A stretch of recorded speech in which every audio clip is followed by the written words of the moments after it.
Brothers and sisters, I'm sure you've been watching, as I have, the unfolding horror that's going on in Al-Aqsa Masjid and the entire compound in Palestine, East Jerusalem. Yeah, there I said it. Palestine, East Jerusalem, the whole of Jerusalem in Palestine. How do you like that? Bam!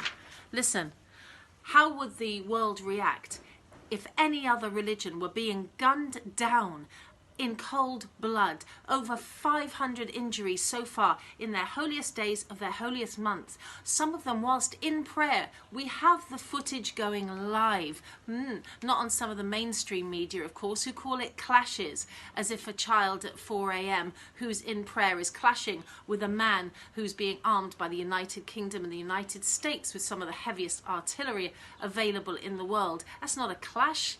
That's an attempted massacre. That is a persecution and an oppression, and we, the Muslims of the world, and all people of consciousness and conscience, we must oppose this. Palestinian brothers and sisters, we are with you. We stand with you. We will not forget. We will not take the pressure off this, and we will not be silenced by the social media taking down our websites, taking down some of the good material out there. And I call upon you, brothers and sisters, for action. You know, when you go on holiday to the UAE and you send your glammy pics and, oh, here I am, it's so lovely. Just know this. That normalization process that's happening between Israel and the UAE is directly involved in what's happening in your Al-Aqsa Mosque right now. And here's something else to consider.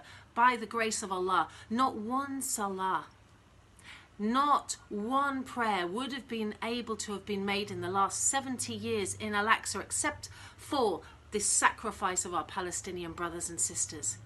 Yeah, that's right. Your granddad went. Maybe you went a couple of years ago. Al-Aqsa's so nice. Oh my gosh, I cried in sujood. How did you get there?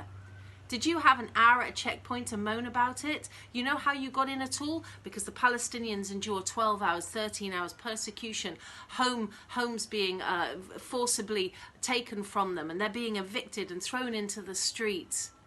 Stun grenades thrown at them as they pray, so you and I, by the grace of Allah, can get to Al-Aqsa. They're on a fard kafaya, brothers and sisters. No more UAE is great. Forget it. There's evidence now in news reports that the UAE are sending people to persuade Palestinians in Jerusalem to sell their homes, and then they're passing them on to Israeli settlers. And you tell me about your holiday shots in UAE. I'm not interested. I don't want to see them. Astaghfirullah Azim.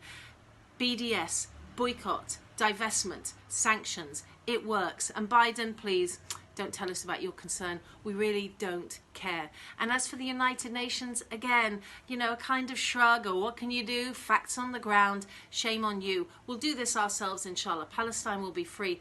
Palestinians, we're with you, brothers and sisters, 100%. May Allah Ta'ala give you the strength, the reward, and the resilience to carry on. Allahu Akbar in these blessed days.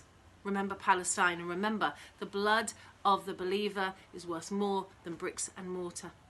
Assalamu alaikum.